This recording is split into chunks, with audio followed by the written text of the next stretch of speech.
Black's Hilda gameplay because it can be very scary in the early game. No, they're gonna be banning out. Oh my. The Black Hilda was something that we did not expect as well, but it was a great opener coming from Team Myanmar, so it's something that you can actually take into consideration as well. It's all about the invades. However, need I remind you, Masha completely being ignored as well is a pretty decent invade when it comes to roaming potential. However, has been nerfed a little bit and has been prioritized onto its XP lane rather than the invades of the, I would say, the roaming role coming from the Masha. So I feel like Team Malaysia, I don't think they would care too much for the Masha, considering that Yujong is a great way to deal with XP Masha. Yeah, but the Hilda is actually going to be banned out by Myanmar themselves. They are worried that Team Malaysia will pick it up. This means that Wan, Ling, all of these usual bans are open. Myanmar, they're just saying, okay, we are going to open up the draft entirely. You can have one.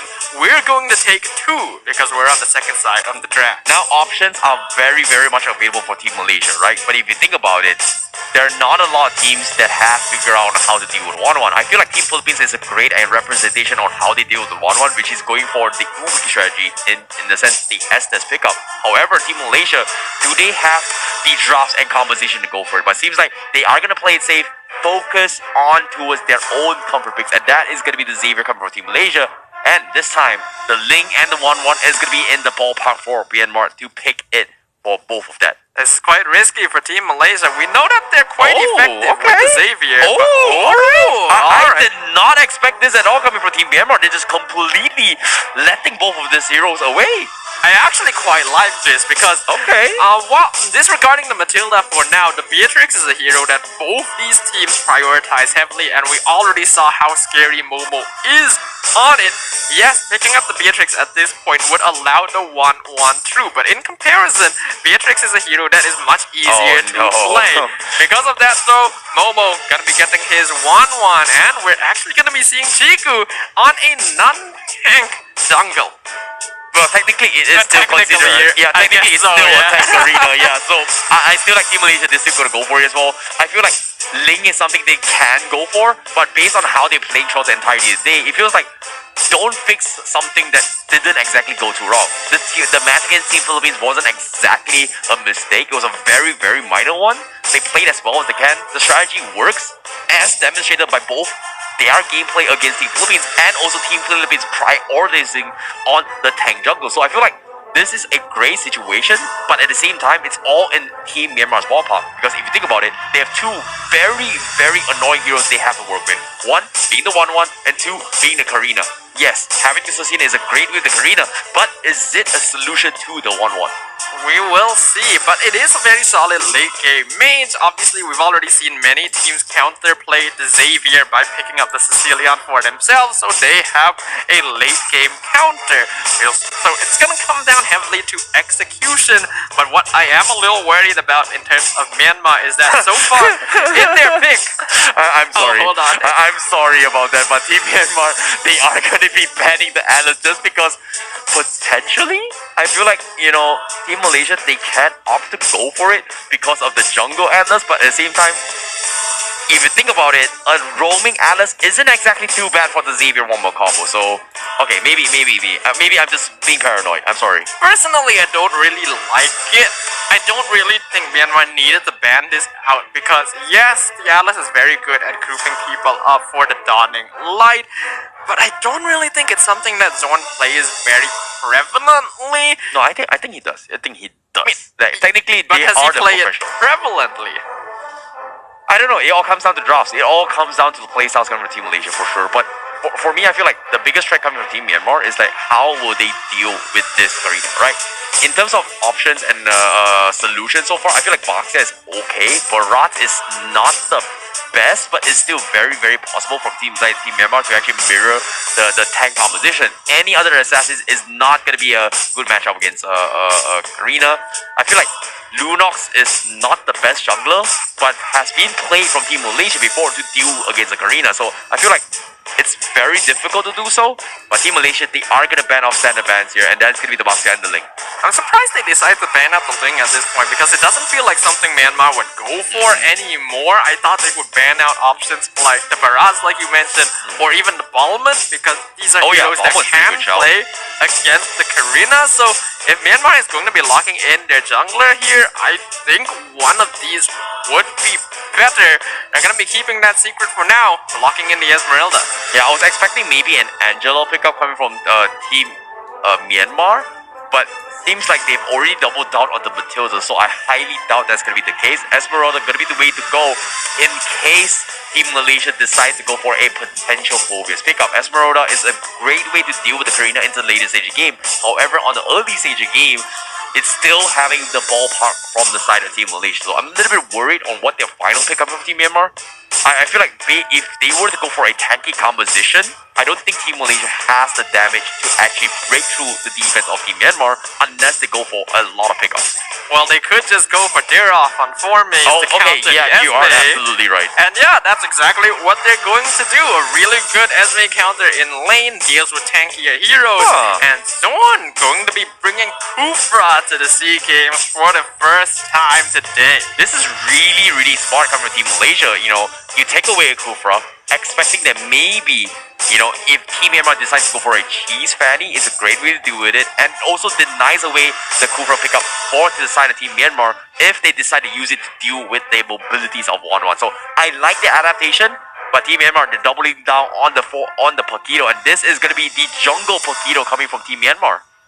Jungle Paquito is very strong right now in the current meta, deals a lot of damage and has a lot of utility, and is not a bad choice to go up against the jungle Karina, but is actually quite heavily countered by the Kufra as well, because it's a hero that relies heavily on mobility. Here we go, ladies and gentlemen. This is going to be the second match, and these are your players representing both Malaysia as well as Myanmar. And they are going to be heading into the Land of Dawn for the 31st SEA Games here in Vietnam 2021. And I'm looking forward to see what kind of gameplay is Team Myanmar going to be able to bounce back with this composition, or will Team Malaysia get the clean 2-0. But as of yet, what I do know is Team Malaysia is going to be on the blue side and Team Myanmar on the red side. We can see 2 Purifies coming out from Team Myanmar on Oh My Jenny and Venno, so they are afraid of the CC that's going to be coming out of Zorn, and we know that he can play very aggressively right now. They already started by trying to invade the enemy purple buff, but very wisely PS has started with the orange instead. Yep, seems like this is going to be the case there as well. Momo going up against Gumi. Gumi going for the sniper instead in the early matchup to go in for the harassments. And Invades is going to be on his way. Zorn going to be making a little bit of play. Great setup coming from him as well. Immediately chunks down an early flicker. And here comes the recall that Zorn is known for.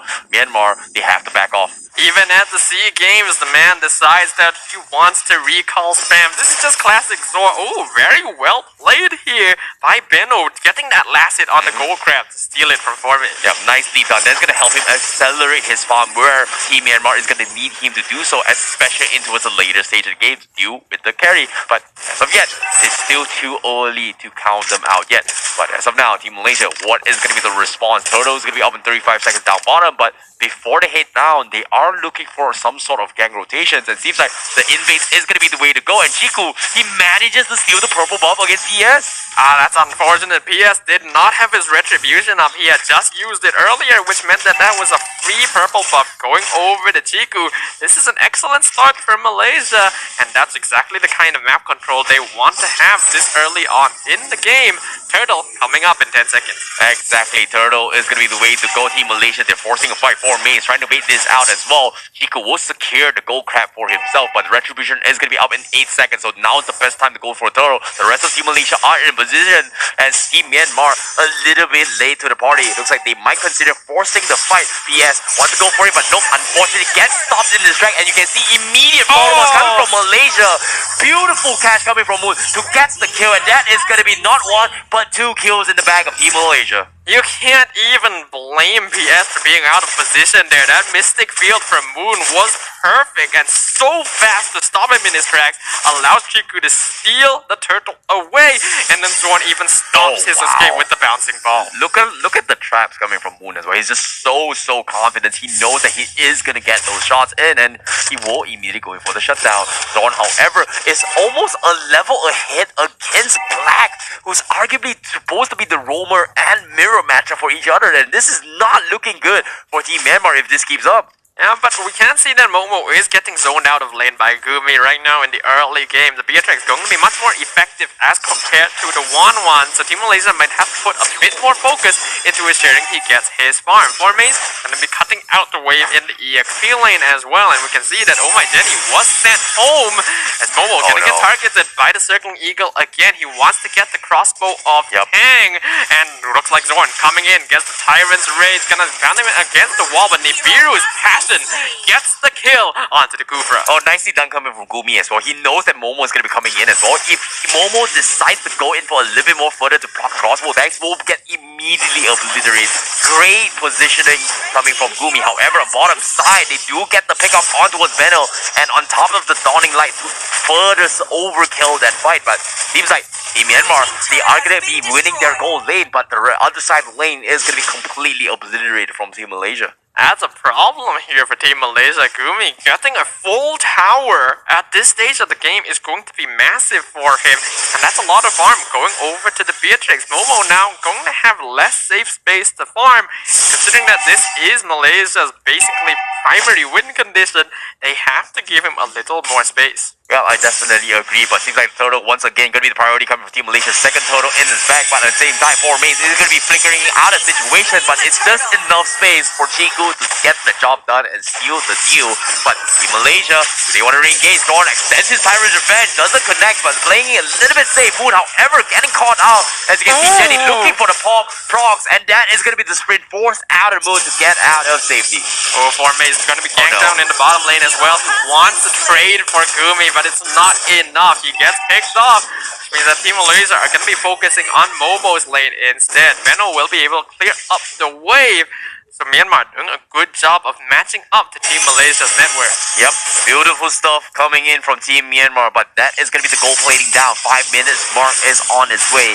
The next play is going to be up in 75 seconds, but Team Malaysia as well as Myanmar, they've got to figure out on how they scale into the game. We do see Benno having a little bit more levels now, but eventually he needs to hit this level 11 timings before he starts to get extremely tanky. Chico, however, looking for the next prey, and it seems like Team Myanmar, they're looking to go in for the challenge. The Sanguine Claw misses the mark, but they do force out the retribution up for PS, means that is going to be very farmed up Pokito, I guess. You can see that there has been a lane swap by Team Myanmar. They're now putting Benno in the top lane against Momo and swapping Gumi down to the bottom lane. They want to use this Beatrix's advantage to win lane against Formase because they know that Esmeralda isn't going to be able to do so.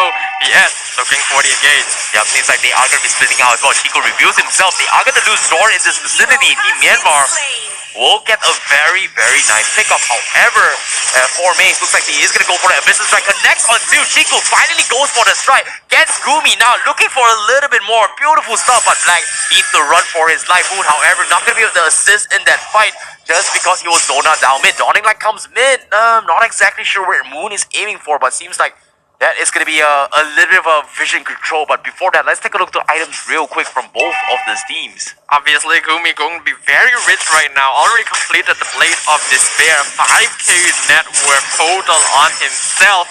And that means this Beatrix is going to be the primary issue for Team Malaysia. But if they're able to hold on long enough, Xavier and Wanwan will definitely outscale it. Agreed. Third total in the hands of Team Malaysia as they continue to scale. But as of now, Myanmar, they're not wasting any sort of resources. They want to keep up in terms of economy and they try to make some sort of plays. But what's the game plan coming for Team Myanmar? Because as of now, PS is level 9 and is 1 level behind Chiku, who's arguably the jungler of the team. It feels like he needs to make some sort of plays, but it's just so very difficult as of yet. I think what Myanmar can do right now is that PS just goes for the backline, but Zorn getting a nice Tyrant's Raise, not going to be able to stun them up, so using 2 Purifies to make sure that his ultimate just doesn't do anything, but trading that for those battle spells is going to be pretty big. You can see Gumi gonna be able to snipe down the mid turret, but Chiku is able to block it to keep that alive for now. Meanwhile, PS gotta find Formaze in the bush, not going to engage. Yep, Chiku understands that they do want to get a middle control, because if they lose this middle tower, means that Team Myanmar is gonna completely have free reign for the invade. So a little bit of mistakes coming from Team Malaysia early on, but still it doesn't really matter. Gumi's got the range, he will poke the middle tower, and that is gonna be map control in Team Myanmar's ballpark. That has to be pretty frustrating for Team Malaysia, just losing your turret like that through no fault of your own. Circling Eagle onto Formaze, putting Blacks out of position here as Missile Strike doing a lot of damage as Formaze follows up. Dawning Light not quite enough as the shield from Guiding Winds keeps Black alive. I'm surprised Chiku not opting to go for the play, but considering that there is a middle minion down middle, Team Malaysia, they don't want to overextend this play. Chiku decides